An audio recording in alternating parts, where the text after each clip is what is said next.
வணக்கம். இது நியூஸ் 18 தமிழ்நாடு செய்திகளை தொகுத்து வழங்குவதற்காக நான் பாலவேல் சக்கரவர்த்தி. செய்திகளை விரிவாக பார்ப்பதற்கு முன்னர் முதலில் தலைப்புச் செய்திகளை பார்க்கலாம்.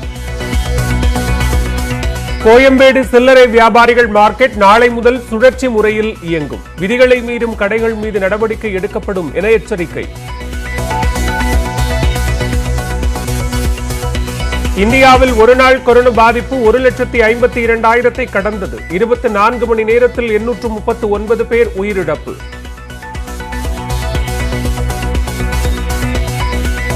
ஸ்ரீவில்லிபுத்தூர் தொகுதி காங்கிரஸ் வேட்பாளர் மாதவராவ் உயிரிழப்பு. உடல்நலக் குறைவால் மதுரை தனியார் மருத்துவமனையில் சிகிச்சை பெற்று வந்த நிலையில் மரணம்.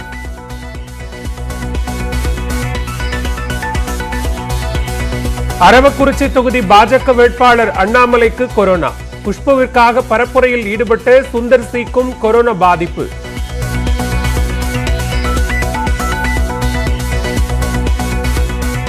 கொரோனா தொற்று தீவிரமாக பரவும் நிலையில் முதலமைச்சர் பழனிசாமி மூத்த அமைச்சர்களுடன் நாளை ஆலோசனை. தேர்தல் ஆணையத்தின் அனுமதியுடன் நடக்கவிருக்கிறது கூட்டம்.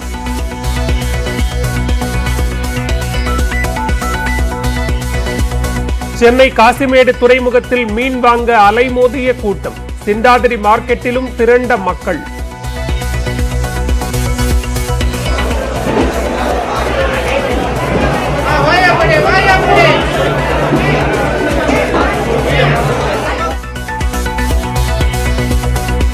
சென்னை, திருவள்ளூர், காஞ்சிபுரம் கடற்கரைகளில் இன்று பொதுமக்கள் கூட தடை.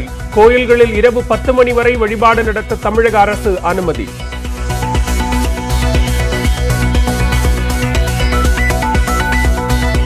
அதிமுகவிலிருந்து பன்ருட்டி தொகுதி எம்எல்ஏ சத்யா பன்னீர்செல்வம் நீக்கம். அதிமுக வேட்பாளருக்கு எதிராக தேர்தல் பணியாற்றியதாக ஓபிஎஸ் இபிஎஸ் நடவடிக்கை.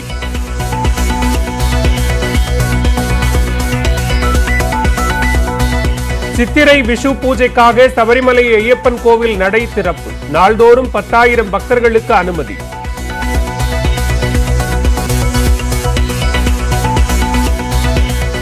ஐபிஎல் கிரிக்கெட்டில் சென்னை அணியை 7 விக்கெட் வித்தியாசத்தில் வீழ்த்தியது டெல்லி. தவன், பிருத்வி ஷா அதிரடி ஆட்டத்தால் அபார வெற்றி.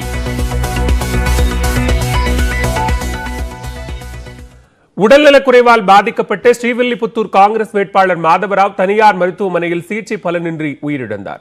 ஸ்ரீவில்லிபுத்தூர் தொகுதியின் காங்கிரஸ் வேட்பாளராக அறிவிக்கப்பட்ட சில தினங்களிலேயே மாதவராவுக்கு உடல்நிலை பாதிக்கப்பட்டது. மருத்துவ பரிசோதனையில் அனுமதிக்கப்பட்ட அவர் தேர்தல் பிரச்சாரங்களில் ஈடுபடாமல் இருந்தார். அவருடைய மகள் தொகுதி முழுவதும் தீவிர பிரச்சாரத்தில் ஈடுபட்டு வந்தார். இந்நிலையில் மதுரையில் உள்ள தனியார் மருத்துவமனையில் 20 நாட்களுக்கு மேலாக சிகிச்சை பெற்று வந்த மாதவராவுக்கு நேற்று திடீரென மூச்சு திணறல் அதிகரித்ததாக கூறப்படுகிறது. இந்நிலையில் அவருடைய உயிர் பிரிந்ததாக மருத்துவமனை நிர்வாகம் தெரிவித்துள்ளது. இதனிடையே அரவக்குறிச்சி பாஜக வேட்பாளர் அண்ணாமலைக்கு கொரோனா தொற்று உறுதி செய்யப்பட்டுள்ளது. தீவிர தேர்தல் பிரச்சாரங்களில் ஈடுபட்ட அண்ணாமலைக்கு கடந்த சில நாட்களாக உடல்நலம் பாதிப்பு ஏற்பட்டது.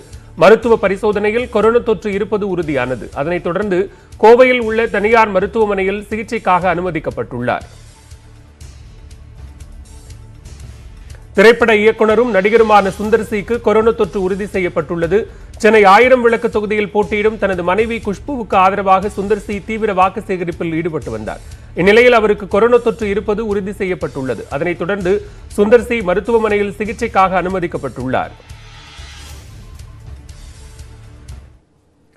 சென்னையில் கொரோனா அதிகரித்து வரும் சூழலில் காசிமேட்டில் தனிநபர் இடைவெளியின்றி மக்கள் ஏராளமானோர் மீன் வாங்க குவிந்ததால் நோய் பரவும் அபாயம் ஏற்பட்டுள்ளது. கொரோனா முதல் அலையின் போது காசிமேடு மீன்பிடி துறைமுகம் அருகே கூட்டம் கட்டுக்கடங்காமல் சென்றதால் சிறிது காலம் காசிமேட்டில் மீன் விற்பனைக்கு தடை விதிக்கப்பட்டிருந்தது. இந்நிலையில் 2வது அலை வேகமாக பரவி வரும் சூழலில் இன்று ஞாயிற்றுக்கிழமை என்பதால் அதிகாலை முதலே பலரும் தனிநபர் இடைவெளியின்றி மீன் வாங்க குவிந்தனர். அதில் சிலர் முகக்கவசம் கூட அணியாமல் நின்றனர். அவர்களை போலீசார் ஒலிபெருக்கி மூலமாக முகக்கவசம் அணியும்படி எச்சரித்தனர். ஆனால் அதனை பொருட்படுத்தாமல் மக்கள் கூட்டம் கூட்டமாக சென்று மீன் வாங்கினர். மீன்பிடி தடைக்காலமும் விரைவில் வரவுள்ளதால் மொத்த விற்பனையாளர்களும் அங்கே குவிந்தனர். போன தடவை கொரோனா என்னன்னு தெரியாம இருந்தது மக்களுக்கு. இப்போ விழிப்புணர்வோடு தான் இருக்காங்க. எங்கள் தொழிலுக்கு எந்த பாதிப்பும் இல்லாமல் மாஸ்க் போட்டு சமூக இடைவெளியோடு தான் எல்லாருமே செயல்படுறாங்க. சில நேரங்களில் க்ரௌட் அதிகமான நேரத்தில் தற்செயலாக மக்கள் உள்ளே நுழையிறதுனால சிலவங்க மாஸ்க் போடாமல் இருக்காங்க. அதனால் எங்கள் தொழிலுக்கு எந்த பாதிப்பும் இல்லாமல் தான் இருக்குது. இன்னும் ஒரு 10-15 நாளில் எங்களுக்கும் ஸ்ட்ரைக் நடக்க போகுது. அது வரையும் எங்கள் மக்களை நாங்கள் சேஃப்டியாக பார்த்துட்ருக்கோம். எங்கள் சங்கம் மூலியமாகவும் மாஸ்க்குங்க நாங்கள் டிஸ்ட்ரிபியூட் பண்ணுறோம், மைக்கில் அனௌன்ஸ் பண்ணுறோம், எங்கெங்கே க்ரௌட் இருக்கோ டிஸ்டன்ஸை மெயின்டைன் பண்ண வைக்கிறோம். எல்லாமே முறையாக தான் நடந்துகிட்ருக்கு. சென்னை சிந்தாதிரிப்பேட்டையிலும் மீன் சந்தைகளில் கூட்டம் அலைமோதியது. தனிநபர் இடைவெளியின்றியும் முகக்கவசம் அணியாமலும் மக்கள் அதிக அளவில் வந்திருந்தனர். முகக்கவசம் அணியாதவர்களை சந்தையின் நிர்வாகிகள் முகக்கவசம் அணிய அறிவுறுத்தினர்.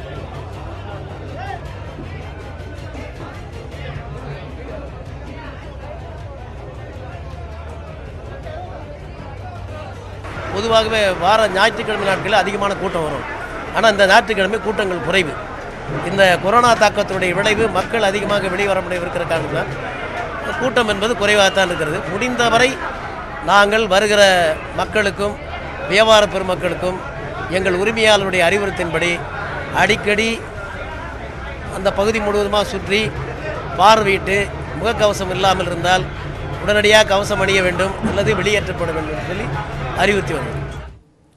சென்னையில் கடற்கரைகளுக்கு செல்ல பொதுமக்களுக்கு தடை விதிக்கப்பட்டதால் மெரினா கடற்கரை மக்கள் கூட்டமின்றி வெறிச்சோடி காணப்படுகிறது. சென்னை, திருவள்ளூர், காஞ்சிபுரம் மாவட்டங்களில் கொரோனா தொற்று வேகமாக பரவி வரும் நிலையில் அதனை கட்டுப்படுத்துவதற்கான நடவடிக்கைகளும் தீவிரமாக எடுக்கப்பட்டு வருகின்றன. இந்த 3 மாவட்டங்களிலும் வார இறுதி நாட்கள், அரசு விடுமுறை நாட்களில் கடற்கரையில் பொதுமக்கள் கூட தடை விதிக்கப்பட்டுள்ளது. இன்று ஞாயிற்றுக்கிழமை என்பதால் மெரினா கடற்கரையின் உட்புற சாலைகள் மூடப்பட்டு போலீஸ் பாதுகாப்பு போடப்பட்டுள்ளது. இதனால் வழக்கமாக காலை நேரங்களில் உடற்பயிற்சி மற்றும் நடைப்பயிற்சி செய்வோரின் எண்ணிக்கை குறைவாக காணப்பட்டது. அதேவேளையில் காமராஜர் சாலையோரம் இருக்கும் பாதைகளில் மக்கள் அனுமதிக்கப்பட்டதால் பலர் தனிமனித இடைவெளியின்றி நடைப்பயிற்சி மேற்கொண்டனர். பீச்சில் இப்போ உள்ள விடாததுனால மக்கள் எல்லாரும் வாக்கிங் வர்றவங்க எல்லாருமே இந்த பிளாட்ஃபார்மில் நடக்கிறாங்க. இது இன்னும் கும்பல் அதிகமாக சேருது. அட்லீஸ்ட் இந்த உள் சைடில் இருக்கிற ரோடுகளில் விடலாம். விட்டால் நிறைய பேர் அங்கே ஸ்ப்ரெட் ஆகி இது இந்த கோவிட் வர்றதுக்கு வாய்ப்பு கம்மியாக இருக்கும். ஒரு விதத்தில் இது ஒரு வெல்கமிங் மூவாக தான் இருக்குது. ஏன்னா வீக்கெண்ட்ஸ் தான் எனி டைம் இங்கே செம க்ரௌடடாக இருக்கும். ஸோ எல்லாருமே ஃபுல்லாக ஃபிட்னஸில் ஈடுபடுவாங்க அண்ட் உள்ள விசிட்டர்ஸும் இருப்பாங்க. ஸோ இந்த லாக்டவுன் கொரோனாவுக்கு இந்த செகண்ட் வேவை பேட்டில் பண்ணுறதுக்கு ஹெல்ப்ஃபுல்லாக இருக்கும்னு நினைக்கிறேன். இதனிடையே சென்னை மெட்ரோ ரயிலில் பயணிகள் முகக்கவசம் அணியாவிட்டால் 200 ரூபாய் அபராதம் விதிக்கப்படும் என்று அறிவிக்கப்பட்டுள்ளது.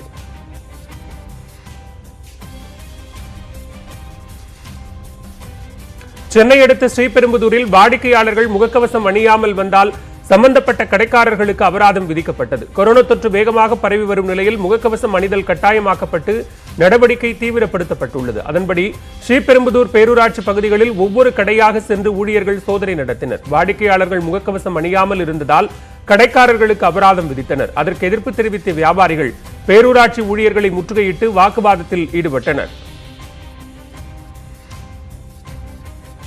இதனிடையே தமிழகத்தில் அதிகரித்து வரும் கொரோனா குறித்து முதலமைச்சர் எடப்பாடி பழனிசாமி நாளை அவசர ஆலோசனை மேற்கொள்ள உள்ளார். தலைமைச் செயலகத்தில் பகல் 12 மணிக்கு நடக்க உள்ள இந்த ஆலோசனை கூட்டத்தில் மூத்த அமைச்சர்கள், சுகாதாரத்துறை அதிகாரிகள் பங்கேற்க உள்ளனர். கூட்டத்தின் முடிவில் கட்டுப்பாடுகளை தீவிரப்படுத்துவது குறித்து அறிவிப்பு வெளியாகலாம் என்று எதிர்பார்க்கப்படுகிறது.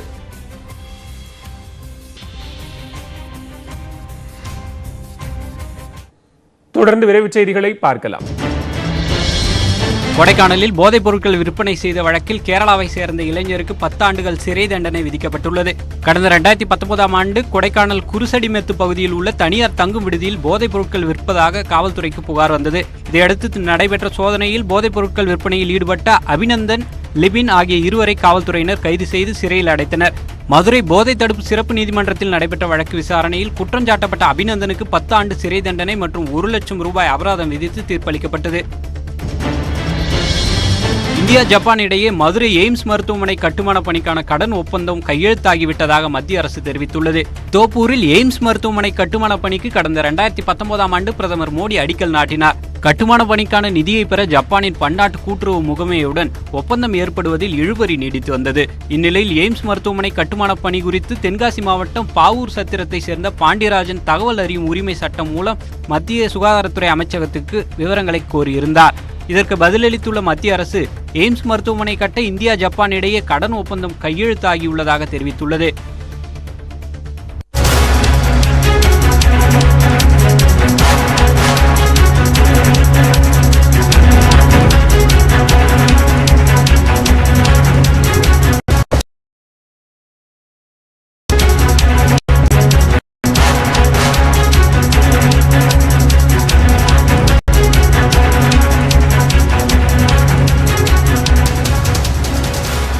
தற்போதைய அண்மை செய்தியை பார்த்துக் கொண்டிருக்கிறோம். இந்தியாவில் ஒரு நாள் கொரோனா பாதிப்பு என்பது 1.5 லட்சத்தை கடந்திருக்கிறது. நாளுக்கு நாள் கொரோனா தொற்றினுடைய தீவிரம் அதிகரித்து வரக்கூடிய நிலையில் உயிரிழப்பு எண்ணிக்கையும் அதிகரித்து வருகிறது. கூடுதல் விவரங்களோடு இணைகிறார் எமது டெல்லி செய்தியாளர் சுசித்ரா. விவரங்களை பதிவு செய்யலாம். பாலா, இந்தியாவில் கடந்த 24 மணி நேரத்தில் ஏற்பட்ட கொரோனா தொற்றானது கிட்டத்தட்ட 1,879,000 புதிய பாதிப்புகளானது இந்தியாவில் ஏற்பட்டுள்ளது. மிக முக்கியமாக கடந்த 6 மாதங்களில் இல்லாத அளவிற்கு ஒரே நாளில் 839 பேர் உயிரிழந்துள்ளதாக மத்திய சுகாதாரத்துறை அமைச்சகமானது அறிவித்திருக்கிறது. கடந்த சில நாட்களாகவே 1 லட்சத்தை தாண்டி கொரோனா பாதிப்புகளானது ஏற்பட்டுள்ள நிலையில் நேற்று ஒரே நாளில், அதாவது கடந்த 20 மணி நேரத்தில் மட்டுமே இந்த 1.5 லட்சம் கொரோனா பாதிப்புகள் ஏற்பட்டுள்ளதாக மத்திய சுகாதாரத்துறை அமைச்சகம் தெரிவித்துள்ளது. பல்வேறு ஊரடங்குகள் மற்றும் கட்டுப்பாடுகளானது மாநில அரசுகளால் கூடுதலாக விதிக்கப்பட்டு வரும் இந்த நிலையில் கொரோனா பாதிப்புகள் அதிகரித்து வருவதையும் மத்திய சுகாதாரத்துறை அமைச்சகமானது சுட்டிக்காட்டியுள்ளது. மேலும் தடுப்பூசியை யாருக்கெல்லாம் தகுதி இருக்கிறதோ அவர்கள் அனைவரும் சென்று தடுப்பூசி போட்டுக்கொள்ள வேண்டும் என்ற ஒரு கோரிக்கையும் இன்று மத்திய சுகாதாரத்துறை அமைச்சகம் பொதுமக்களுக்கு ஒரு வேண்டுகோளாக முன்வைத்திருக்கிறது. பாலா, நாடு முழுவதும் கொரோனா தொற்று என்பது தீவிரமாக பரவி வருகிறது. இந்தியாவில் ஒரு நாள் கொரோனா பாதிப்பு என்பது 1.5 லட்சத்தை கடந்திருக்கிறது. விவரங்களை பதிவு செய்தமைக்கு நன்றி சுசித்ரா. மேலும் பல்வேறு செய்திகளை விரிவாக பார்க்கலாம் இடைவேளைக்கு பிறகு.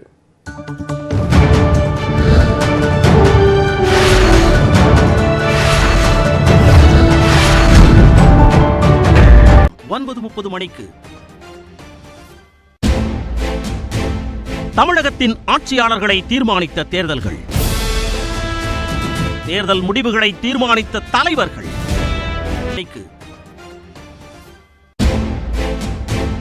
தமிழகத்தின் ஆட்சியாளர்களை தீர்மானித்த தேர்தல்கள், தேர்தல் முடிவுகளை தீர்மானித்த தலைவர்கள், தலைவர்களின் வெற்றி தோல்வியை தீர்மானித்த திருப்பங்கள். தேர்தல் கதையல்ல வரலாறு. நாள்தோறும் பிற்பகல் 2:30, மாலை 6:30, இரவு 9:30 மணிக்கு. திரை எக்ஸ்பிரஸ்.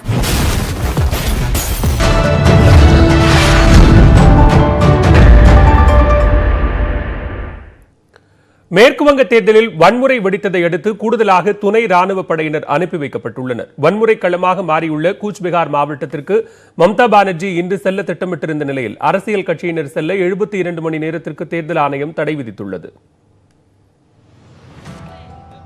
290 தொகுதிகளை கொண்ட மேற்குவங்க மாநில சட்டப்பேரவைக்கு 8 கட்டங்களாக தேர்தல் நடத்தப்படுகிறது. ஏற்கனவே 3 கட்ட தேர்தல் நடைபெற்றுள்ள நிலையில் 4வது கட்டமாக 44 தொகுதிகளுக்கு நேற்று வாக்குப்பதிவு நடைபெற்றது. அதில் ஒரு சில இடங்களில் வன்முறை சம்பவங்கள் அரங்கேறின. கூச்பெகார் மாவட்டம் சித்தல்குச்சி தொகுதிக்குட்பட்ட ஜார்பட்கி என்ற வாக்குச்சாவடியில் வாக்களிக்க வந்த ஒருவர் திடீரென மயங்கி விழுந்தார். மத்திய தொழில் பாதுகாப்பு படை வீரர்கள் தாக்கியதில் அவர் மயங்கி விழுந்ததாக வதந்தி பரவியது. இதனால் வாக்குச்சாவடிக்குள் உள்ளூர் மக்கள் 300க்கும் மேற்பட்டோர் முற்றுகையிட்டு வன்முறையில் ஈடுபட்டனர். அப்போது பாதுகாப்பு படை வீரர்கள் மீது கொடூர ஆயுதங்களை கொண்டு தாக்க முயன்றனர். மேலும் வீரர்களின் துப்பாக்கிகளை பறிக்க முயன்றனர். இதையடுத்து மத்திய பாதுகாப்பு படை வீரர்கள் துப்பாக்கிச்சூடு நடத்தியதில் 4 பேர் சம்பவ இடத்திலேயே உயிரிழந்தனர். இதனால் அந்த வாக்குச்சாவடியில் வாக்குப்பதிவு ஒத்திவைக்கப்பட்டது. இதேபோன்று சித்தல்குச்சி தொகுதிக்குட்பட்ட பதந்துளி வாக்குச்சாவடியில் வாக்களித்துவிட்டு வீடு திரும்பிய 18 வயது இளைஞர் அடையாளம் தெரியாத நபர்களால் சுட்டுக் கொல்லப்பட்டார். இது தொடர்பாக 2 பேர் கைது செய்யப்பட்டுள்ளனர். இதற்கு கண்டனம் தெரிவித்துள்ள முதலமைச்சரும் திரிணாமுல் காங்கிரஸ் தலைவருமான மம்தா பானர்ஜி, கூச்பெகார் வன்முறை சம்பவங்களுக்கு மத்திய உள்துறை அமைச்சர் அமித்ஷாவே முழு பொறுப்பு என்றும் அவர் பதவி விலக வேண்டும் என்றும் கூறியுள்ளார். வன்முறையின் போது காயமடைந்து சிகிச்சை பெற்று வருபவர்களை சந்திக்க உள்ளதாக கூறிய மம்தா, கூச்பெகாரில் இன்று பேரணி செல்ல உள்ளதாகவும் தெரிவித்திருந்தார். மேற்கு வங்கத்தில் தேர்தல் பரப்புரையில் ஈடுபட்டிருந்த பிரதமர் நரேந்திர மோடி கூச்பெகார் சம்பவம் குறித்து தேர்தல் ஆணையம் உரிய நடவடிக்கை எடுக்க வேண்டும் என கேட்டுக் கொண்டுள்ளார். மேலும் வன்முறைக்கு திரிணாமுல் காங்கிரஸே காரணம் என்று பாஜக தலைவர்கள் குற்றம் சாட்டியுள்ளனர். இந்நிலையில் கூச்பெகார் சம்பவம் தொடர்பாக இந்திய தேர்தல் ஆணையம் விளக்கம் அளித்துள்ளது. அதில் வாக்குச்சாவடியில் உடல்நலம் பாதிக்கப்பட்ட இளைஞருக்கு உதவி செய்ய மத்திய பாதுகாப்பு படையினர் முயன்றதாகவும் இதனை உள்ளூர் மக்கள் தவறுதலாக புரிந்து கொண்டு வீரர்களை தாக்கியதாகவும் தெரிவிக்கப்பட்டுள்ளது. இதனால் வாக்குச்சாவடியில் இருந்த வாக்காளர்கள் மற்றும் தேர்தல் பணியாளர்களை பாதுகாக்க வீரர்கள் துப்பாக்கிச்சூடு நடத்த வேண்டிய அவசியம் ஏற்பட்டதாகவும் கூறியுள்ளது. மேலும் கூச்பெகார் மாவட்ட எல்லைக்குள் அரசியல் கட்சியினர் செல்ல 72 மணி நேரம் தடை விதிக்கப்படுவதாகவும் தேர்தல் ஆணையம் தெரிவித்துள்ளது. இதனால் மம்தா பானர்ஜி பயணம் செய்ய முடியாத நிலை ஏற்பட்டுள்ளது. இந்நிலையில் மேற்கு வங்கத்தில் எஞ்சியுள்ள 4 கட்ட தேர்தலை சுமூகமாக நடத்தி முடிக்கும் விதமாக கூடுதலாக மத்திய பாதுகாப்பு படையை அனுப்பி வைக்க மத்திய உள்துறை அமைச்சகத்துக்கு தேர்தல் ஆணையம் அறிவுறுத்தியுள்ளது. இதனையடுத்து எல்லை பாதுகாப்பு படையின் 33 கம்பெனிகள், இந்தோ திபெத் எல்லை போலீஸ் பாதுகாப்பு படையின் 13 கம்பெனிகள், மத்திய ரிசர்வ் போலீஸ் படையின் 12 கம்பெனிகள், சாஸ்திர சீமாபால் படையின் 9 கம்பெனிகள் என சுமார் 6000 வீரர்கள் கூடுதலாக மேற்கு வங்கத்திற்கு அனுப்பி வைக்கப்பட உள்ளனர். இந்நிலையில் 4ஆம் கட்ட தேர்தல் மாலை 6 மணியுடன் நிறைவடைந்தது. மின்னணு வாக்கு இயந்திரங்கள் சீல் வைக்கப்பட்டு வாக்கு எண்ணும் மையங்களுக்கு கொண்டு செல்லப்பட்டன. மாலை 6:30 மணி நிலவரப்படி 76.16% வாக்குகள் பதிவாகியுள்ளன.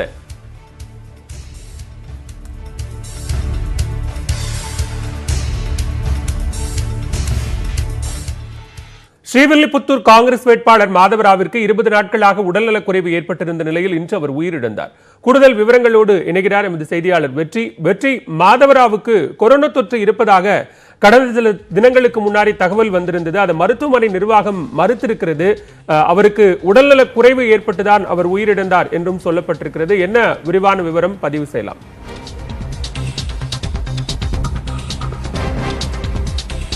பாலவேல், ஸ்ரீவில்லிபுத்தூர் சட்டமன்ற தொகுதியினுடைய திமுக கூட்டணி காங்கிரஸ் வேட்பாளராக மாதவராவ் களம் காண்கிறார்.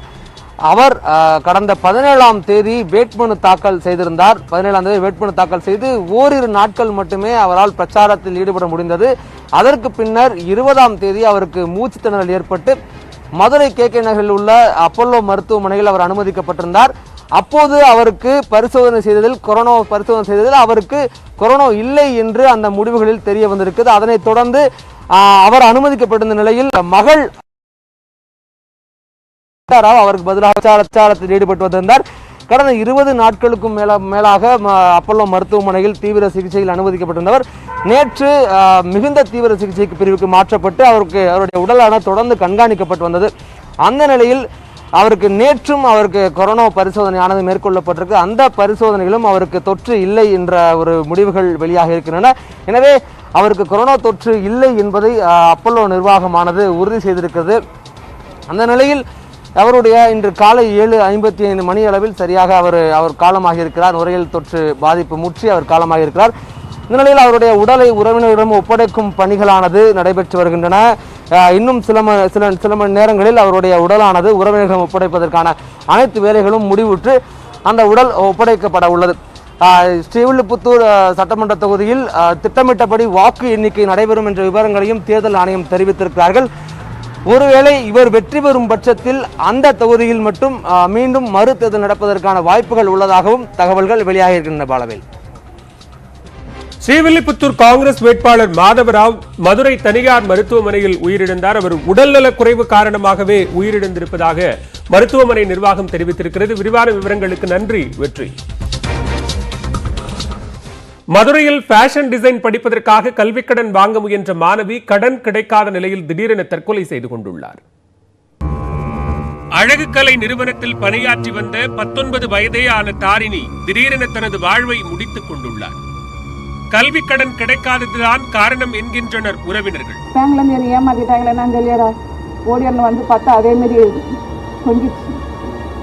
ஆனால் 1,27,000 ரூபாயை தாரிணி யாரிடம் ஏமாந்தார்? தற்கொலையின் பின்னணியில் இருப்பது யார்?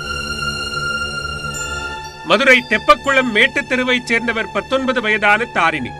2019ஆம் ஆண்டு +2 வகுப்பில் தேர்ச்சி பெற்ற தாரிணி சட்டப்படிப்பு படிக்க விண்ணப்பித்து இடம் கிடைக்காததால் சென்னை மயிலாப்பூரில் உள்ள ஐகேட் என்ற ஃபேஷன் டெக்னாலஜி கல்வி நிறுவனத்தில் படிப்பதற்காக விண்ணப்பித்தார். கல்வி கட்டணம் 6 லட்சம் வரையிலும் வருவதால் வங்கிக் கடனுக்கு விண்ணப்பிக்கலாம் என்று தெரிவித்த கல்லூரி நிர்வாகம் அதற்கான சான்றிதழையும் தாரிணிக்கு அனுப்பியுள்ளது. அதன் அடிப்படையில் அந்த கல்வி நிறுவனத்தில் சேருவதற்காக தாரிணி 30,000 ரூபாயை சேர்க்கை கட்டணமாக செலுத்தியுள்ளார். மேலும் வங்கிகளில் கல்விக் கடன் பெற வேண்டும் என்று கூறி அவ்வப்போது தாரிணி பணம் வாங்கியுள்ளார்.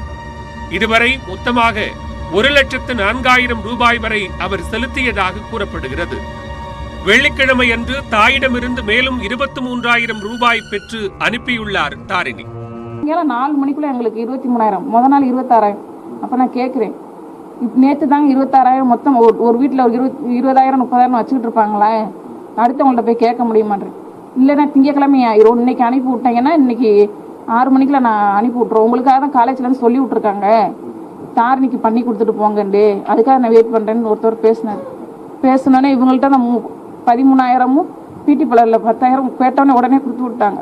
கொடுத்தோன்னே கட்டிட்டோம். வெள்ளிக்கிழமை பணம் அனுப்பிய பின்னர் தாரிணியின் தாய் செல்வராணி வீட்டிற்கு பொருள் வாங்க வெளியில் சென்றுள்ளார். சிறிது நேரம் கழித்து திரும்பி வந்து பார்த்தபோது தாரிணி வீட்டில் தூக்கில் தொங்கிய நிலையில் சடலமாக கிடந்துள்ளார். வழக்கு பதிவு செய்த தெப்பக்குளம் போலீசார் தாரிணியின் செல்போனை கைப்பற்றி அதில் வந்த அழைப்புகள் குறித்து ஆய்வு செய்து வருகின்றனர். தாரிணியின் செல்போனுக்கு கடைசியாக வந்த குறுஞ்செய்தியில் மீனாட்சி பைனான்ஸ் என்ற பெயரில் 26,000 ரூபாய் செலுத்தும்படி குறிப்பிடப்பட்டிருந்தது. அந்த மீனாட்சி பைனான்ஸ் என்ற நிறுவனம் எங்குள்ளது, அந்த நிறுவனத்திடம்தான் தாரிணி 1,27,000 ரூபாயை இழந்தாரா, எதனால் திடீரென தூக்கிட்டு தற்கொலை செய்து கொண்டார் என்பது குறித்து தெப்பக்குளம் போலீசார் தொடர்ந்து விசாரணை நடத்தி வருகின்றனர். மேலும் பல்வேறு செய்திகளை விரிவாக பார்க்கலாம் இடைவேளைக்கு பிறகு.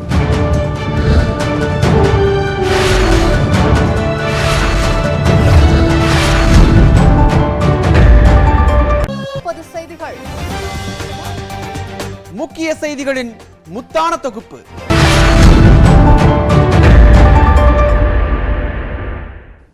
செய்திகள் தொடர்கின்றன. தமிழகத்தில் ஒரு நாள் கொரோனா பாதிப்பு 6,000-ஐ நெருங்கியுள்ளது. மாநிலம் முழுவதும் கொரோனா தொற்று நாளுக்கு நாள் அதிகரித்து வரும் நிலையில் ஒரே நாளில் 5,989 பேர் கொரோனா வைரஸால் பாதிக்கப்பட்டுள்ளனர். இதனால் பாதிக்கப்பட்டோரின் மொத்த எண்ணிக்கை 9,26,816 அதிகரித்துள்ளது. மாவட்டங்களை பொறுத்தவரை அதிகபட்சமாக சென்னையில் 1,977 பேருக்கும், செங்கல்பட்டில் 615 பேருக்கும், கோவையில் 501 பேருக்கும் நோய் தொற்று உறுதி செய்யப்பட்டுள்ளது. திருவள்ளூரில் 212 பேரும், மதுரையில் 194 பேரும், திருச்சியில் 187 பேரும் கொரோனா தொற்றால் பாதிக்கப்பட்டுள்ளனர். கொரோனா தொற்றுக்கு கடந்த 24 மணி நேரத்தில் 23 பேர் பலியானதால் உயிரிழந்தோர் எண்ணிக்கை 12,886 அதிகரித்துள்ளது. ஒரே நாளில் நோய் தொற்றிலிருந்து 1,952 பேர் மீண்டுள்ளதால் குணமடைந்தோரின் எண்ணிக்கை 8,76,257 அதிகரித்துள்ளது. கொரோனா தொற்றுக்கு தற்போது 37,673 பேர் சிகிச்சை பெற்று வருகின்றனர். கோயம்பேடு காய்கறி சந்தையில் நாளை முதல் சுழற்சி முறையில் கடைகளை திறக்க முடிவு செய்யப்பட்டுள்ளது. மொத்தமுள்ள 1,800 கடைகளில் ஒற்றைப்படை எண் கொண்ட 900 கடைகள் செவ்வாய், வியாழன் மற்றும் சனிக்கிழமைகளில் திறக்கப்பட உள்ளது. இதேபோன்று இரட்டைப்படை எண்களை கொண்ட கடைகள் திங்கள், புதன், வெள்ளி ஆகிய நாட்களில் திறக்கப்படும் என்றும் தெரிவிக்கப்பட்டுள்ளது. இதனை மீறும் கடை உரிமையாளர்கள் மீது கடுமையான நடவடிக்கை எடுக்கப்படும் என்று எச்சரிக்கை விடுக்கப்பட்டுள்ளது. கொரோனா தடுப்பூசி போட்டுக் கொண்ட பிறகும் வைரஸ் தொற்று வருவது ஏன், அதனை தடுக்கும் வழிமுறைகள் குறித்து விளக்குகிறது இந்த செய்தி தொகுப்பு. கொரோனா தடுப்பூசி போட்டுக் கொள்வதில் இன்னமும் பலருக்கு தயக்கங்களும் சந்தேகங்களும் உள்ளன. குறிப்பாக தடுப்பூசி போட்டுக் கொண்ட பிறகும் சிலருக்கு தொற்று ஏற்படுவதை காண முடிகிறது. பொதுவாக கொரோனா தடுப்பூசி உடலில் செலுத்தப்பட்ட பிறகு கொரோனா நோய்க்கு எதிரான எதிர்ப்பு சக்தியை உடலில் உருவாக்கும். இந்தியாவில் வழங்கப்படும் 2 தடுப்பூசிகளையும் 2 டோஸ் எடுத்துக்கொள்ள வேண்டும். முதல் டோஸ் எடுத்துக்கொண்ட 4 வாரங்களுக்கு பிறகு 2வது டோஸ் எடுத்துக்கொள்ள வேண்டும். 2வது டோஸ் எடுத்துக்கொண்டு 2 வாரங்களுக்கு பிறகு, அதாவது முதல் டோஸ் எடுத்துக்கொண்டதில் இருந்து 42 நாட்கள் கழித்துத்தான் உடலில் தடுப்பு மருந்து முழுவதுமாக வேலை செய்ய ஆரம்பிக்கும். இந்த இடைப்பட்ட காலத்தில் தடுப்பூசி போடாத நபருக்கு தொற்று ஏற்பட எவ்வளவு வாய்ப்பு இருக்கிறதோ அதே வாய்ப்பு தடுப்பூசி போட்ட நபருக்கும் இருக்கிறது. சரியாக முகக்கவசம் அணியாததால், சமூக இடைவெளி பின்பற்றாததால், கை கழுவாததால் இந்த தொற்று ஏற்படுவதாக மருத்துவர்கள் கூறுகின்றனர். 2வது தடுப்பூசி போட்டு 2 வாரங்கள் கழித்து தான் நமக்கு எதிர்ப்பணுக்கள் உருவாகும். ஸோ அது வரைக்கும் நம்ம பாதுகாப்பாக இருக்கணும். முகக்கவசம் கண்டிப்பாக அணிய வேண்டும். இன்றைக்கி முகக்கவசம் அணிந்தால் மட்டுமே இந்தியாவில் முழுமையாக கொரோனா பரவுதலை தடுத்து விட முடியும். அதில் ஒன்றும் சந்தேகமே கிடையாது. ஏன்னா அப்போ 2 பேரும் மாஸ்க் போடாமல் பேசிகிட்டு இருந்தோம், ஒருத்தர் கொரோனா இருக்குன்னா 70% சான்ஸ் நமக்கு வரத்துக்கு. 2 பேரும் மாஸ்க் போட்டிருந்தோன்னா 1% தான் சான்ஸ். கொரோனா வைரஸ் வலுவிழந்த வடிவத்தில்தான் தடுப்பூசியில் செலுத்தப்படுவதாக கூறும் மருத்துவர்கள் அவ்வாறு செலுத்தும் போதுதான் வைரஸால் தொற்று ஏற்படுத்த முடியாது எனவும் விளக்குகின்றனர். சிறிய தனியார் மருத்துவமனைகளில் அல்லது குறுகிய இடம் கொண்ட அரசு தடுப்பூசி மையங்களே சில நேரங்களில் தொற்று பரவலுக்கான மையமாகி விடுவதாகவும் மருத்துவர்கள் கூறுகின்றனர். தடுப்பூசி போட்டால் கொரோனா வரவே வராது என எந்த ஆய்வும் உலக அளவில் கூறவில்லை என்று மருத்துவர்கள் கூறுகின்றனர். ஆனால் தடுப்பூசி போட்டுக்கொண்டு கொரோனா வந்தால் அது லேசான சளி காய்ச்சல் பாதிப்பை மட்டுமே ஏற்படுத்தும் என்பதே அவர்களின் கருத்தாக உள்ளது. நியூஸ் 18 தமிழ்நாடு தொலைக்காட்சி செய்திகளுக்காக செய்தியாளர்கள் சாரதா மற்றும் குருசாமி. அடுத்ததாக IPL தொடர்பான சிறப்பு செய்திகளை வழங்குகிறார்கள் சிறப்பு செய்தியாளர்கள் சடையாண்டி மற்றும் பிருந்தா.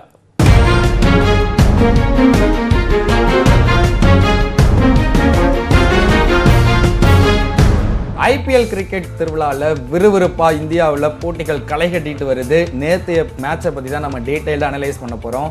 பிருந்தா, நேற்று மேட்ச் வேறு லெவல் பெர்ஃபார்மன்ஸாக இருந்துச்சு. Chennai super kings back to form, கிட்டத்தட்ட 180+ ஸ்கோர் அப்படின்றப்ப ரொம்ப சந்தோஷமாக இருந்திருப்போம். வேறு லெவல் பெர்ஃபார்ம் பண்ணிட்டாங்க. சின்ன தலை திருப்பியும் டீமுக்கு வந்துட்டார். அதுவும் ஃபஸ்ட்டு மேட்சே 50 போட்டு பயங்கரமான ஒரு பெர்ஃபார்மன்ஸை கொடுத்துருந்தாரு. கண்டிப்பாக சடையாண்டி, நேற்று மேட்ச் ரொம்ப இன்ட்ரெஸ்டிங்காக போயிட்டு இருந்தது. ஃபர்ஸ்ட் இன்னிங்ஸ் பார்க்கும்போது அவ்வளோதான், நம்ம தான் ஜெயிச்சோம் மேட்ச் அப்படின்னு நம்ம நினச்சிட்டு இருக்கிற டைமில் இதையாடா இவ்வளோ நேரம் ஒட்டிகிட்டு இருந்தீங்க அப்படின்னு தவனும் பிருத்திவிஷாவும் மொத்த மேட்சையுமே டெல்லி பக்கம் கொண்டு போய் விட்டுட்டாங்க. அவ்வளோ நம்ம பேட்டிங்கில், ஆனால் செகண்ட் ஹாஃபில் பவுலிங்கில் நம்ம எவ்வளோ ஒஸ்ட்டாக இருக்கோம் அப்படின்றத பயன்படுத்திக்கிட்டாங்க தவனும் அண்ட் பிருத்திவ் ஷாவும். வேறு லெவல் பெர்ஃபார்மன்ஸாக இருந்துச்சு. நேற்று எப்படி டெல்லி கேபிட்டல்ஸ் வெற்றியை வசப்படுத்தினாங்க அப்படின்ற கதையை பார்த்துட்டு வந்துடலாம். மும்பை வான்கடே மைதானத்தில் நடைபெற்ற 2வது லீக் போட்டியில் தோனி தலைமையிலான சென்னை அணியும் ரிஷப் பந்த் தலைமையிலான டெல்லி அணியும் மோதின. இதில் டெல்லி அணி டாஸ் வென்று பந்துவீச்சை தேர்வு செய்தது. அதன்படி களமிறங்கிய சென்னை அணி நிர்ணயிக்கப்பட்ட 20 ஓவரில் 7 விக்கெட் இழப்பிற்கு 188 ரன்களை சேர்த்தது. அதிகபட்சமாக சுரேஷ் ரெய்னா 54 ரன்கள் குவித்தார். Bangs it in. Reina goes high, goes long and gets 6 more.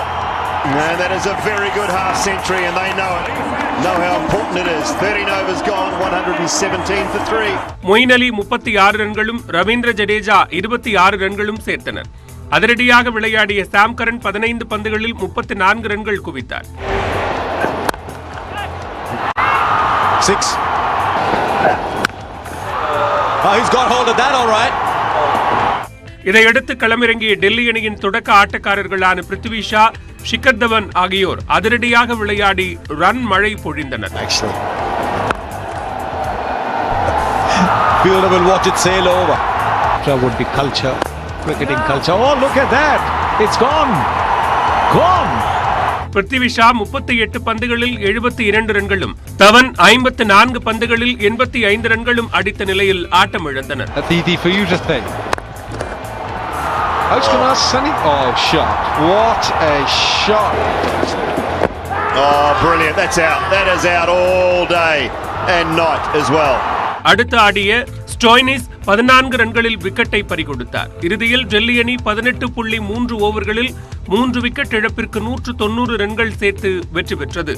Delhi அணி வீரர் தவன் ஆட்ட நாயகன் விருதை பெற்றார். மேலும் பல்வேறு செய்திகளை விரிவாக பார்க்கலாம் இடைவேளைக்கு பிறகு.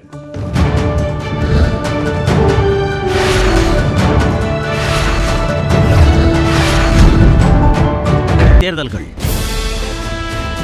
தேர்தல் முடிவுகளை தீர்மானித்த தலைவர்கள், தலைவர்களின் வெற்றி தோல்வியை தீர்மானித்த திருப்பங்கள். தேர்தல் கதையல்ல வரலாறு. நாள்தோறும் பிற்பகல் 2:30, மாலை 6:30, இரவு 9:30 மணிக்கு.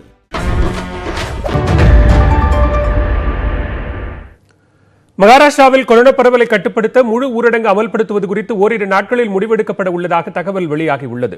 மகாராஷ்டிராவில் கொரோனா பரவலை கட்டுப்படுத்துவதற்காக வார இறுதி நாட்களில் ஊரடங்கு அமல்படுத்தப்பட்டுள்ளது. அங்கு தொற்று பாதிப்பால் 5 லட்சத்திற்கும் மேற்பட்டோர் சிகிச்சையில் இருந்து வருகின்றனர். இந்நிலையில் அனைத்து அரசியல் கட்சி தலைவர்களுடன் முதலமைச்சர் உத்தவ் தாக்கரே நேற்று ஆலோசனை மேற்கொண்டார். அப்போது தொற்று பரவலை தடுக்க கூடுதல் கட்டுப்பாடு விதிப்பது குறித்து விவாதிக்கப்பட்டது. அதனைத் தொடர்ந்து முதலமைச்சர் அலுவலகம் வெளியிட்டுள்ள அறிக்கையில் கடந்த ஆண்டு ஊரடங்கு அமலில் இருந்ததால் தொற்றாளருடன் தொடர்பில் இருந்தவர்களை எளிதில் கண்டறிய முடிந்ததாக குறிப்பிடப்பட்டுள்ளது. தற்போது மக்கள் அனைவரும் வெளியில் சுற்றுவதால் தொற்றாளர்களை கண்டறிவதில் சிக்கல் உள்ளதை மத்திய அரசு புரிந்து கொள்ள வேண்டும் என்றும் தொற்று பரவலை தடுக்க கடினமான முடிவுகளை எடுக்க வேண்டியது அவசியம் என்றும் உத்தவ் தாக்கரே வலியுறுத்தி இருப்பதாக தெரிவிக்கப்பட்டுள்ளது. கொரோனா பரவலை தடுப்பதற்காக அமைக்கப்பட்டுள்ள சிறப்பு குழுவுடன் முதலமைச்சர் இன்று ஆலோசனை நடத்த உள்ளார். அதனைத் தொடர்ந்து முழு ஊரடங்கு அமல்படுத்துவது குறித்த அறிவிப்பு ஓரிரு நாட்களில் வெளியாகும் என்று எதிர்பார்க்கப்படுகிறது. ஊரடங்கு அமல்படுத்தப்படும் பட்சத்தில் வாழ்வாதாரம் பாதிக்கப்படும் மக்களுக்கு சிறப்பு நிதி தொகுப்பு அறிவிக்க வேண்டும் என்று பாஜக வலியுறுத்தியுள்ளது. தொடர்ந்து விரைவுச் செய்திகளை பார்க்கலாம். சித்திரை விஷு திருவிழாவை ஒட்டி சபரிமலை ஐயப்பன் கோயில் நடை திறக்கப்பட்டது. இன்று முதல் வரும் 18ஆம் தேதி வரை பக்தர்கள் சாமி தரிசனம் செய்ய அனுமதிக்கப்படுவார்கள். தினமும் 10,000 பக்தர்கள் தரிசனம் செய்யலாம் என்றும் பக்தர்கள் கொரோனா நெகட்டிவ் சான்றிதழ் கொண்டு வருவது அவசியம் எனவும் தேவஸ்தானம் தெரிவித்துள்ளது. பம்பை ஆற்றில் புனித நீராட தடை விதிக்கப்பட்டுள்ளதாகவும் பக்தர்கள் குளிக்க சிறப்பு ஏற்பாடுகள் செய்யப்பட்டுள்ளதாகவும் தெரிவிக்கப்பட்டுள்ளது. ஏப்ரல் 14ஆம் தேதி அதிகாலை விஷு கனி தரிசனம் நடைபெறுகிறது.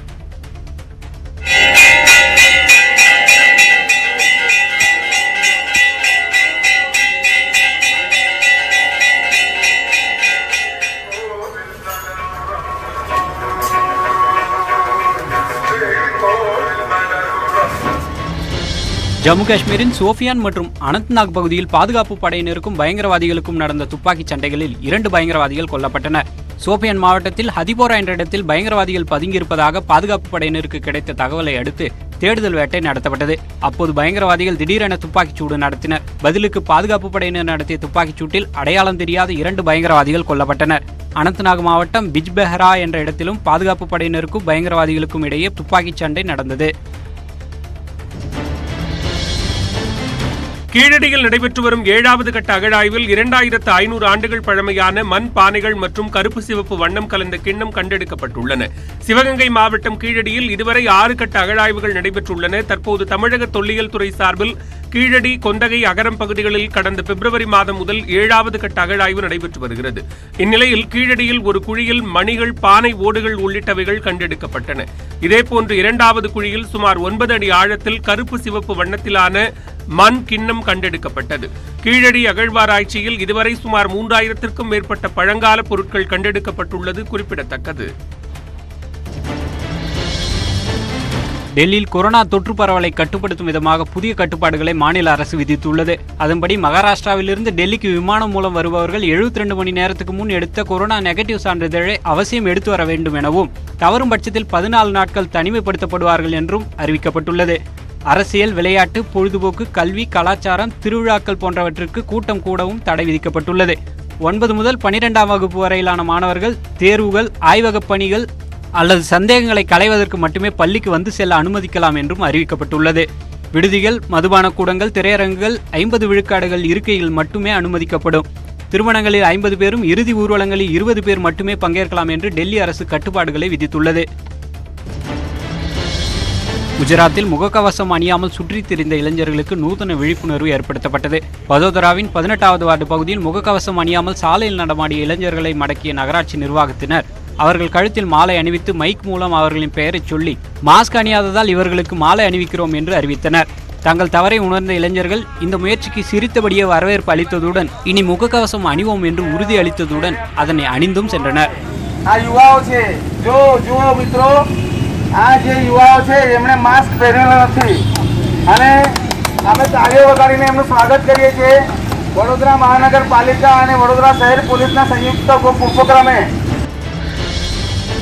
தேசிய அளவிலான துப்பாக்கிச் சுடும் போட்டியில் தங்கம் வென்ற சிறுமி சுகிதாவுக்கு திருச்சி விமான நிலையத்தில் உற்சாக வரவேற்பு அளிக்கப்பட்டது. டெல்லியில் கடந்த 6ஆம் தேதி முதல் தேசிய அளவிலான விளையாட்டுப் போட்டிகள் நடைபெற்றன. இதில் 16 வயதுக்குட்பட்டவருக்கான துப்பாக்கிச் சுடும் பிரிவில் திருச்சியைச் சேர்ந்த 7ஆம் வகுப்பு மாணவி சுகிதா தங்கம் வென்று அசத்தினார். இதேபோன்று சிலம்பம், சுருள் வீச்சில் அவர் தங்கம், வெள்ளி பதக்கங்கள் வென்றார். இந்நிலையில் நேற்று திருச்சி விமான நிலையத்திற்கு வந்த சுகிதாவுக்கு பெற்றோர், நண்பர்கள் ஏராளமானோர் உற்சாக வரவேற்பு அளித்தனர். இந்த போட்டியில் பதக்கம் வென்றது மிகவும் மகிழ்ச்சி அளிக்கிறது என்று அவர் குறிப்பிட்டார். நான் ஒரு கோல்டு மெடல் வின் பண்ணேன். எனக்கு ரொம்ப சந்தோஷமா இருக்கு. அதுக்கப்புறம் சிலம்பம் மேட்ச் எல்லா ஊர்ல இருந்தே வந்திருந்தாங்க. அதில் நான் 2 கோல்டு 1 சில்வர் வாங்கினேன். ஒரு கோல்டு ஸ்பேரிங்க்கும், இன்னொரு கோல்டு இண்டிவிஜுவலுக்கும், இன்னொரு கோல்டு சுருளுக்கும் நான் வாங்கியிருந்தேன். தொற்று எச்சரிக்கையுடன் இருக்க வேண்டியது அவசியம். எனவே முகக்கவசம் அணிவோம், தனிமனித இடைவெளியை பின்பற்றுவோம், விழிப்புணர்வுடன் இருந்து கொரோனா பரவலை தடுப்போம். மேலும் பல்வேறு அண்மை செய்திகளுக்கு தொடர்ந்து இணைந்திருங்கள். இது நியூஸ் 18 தமிழ்நாடு.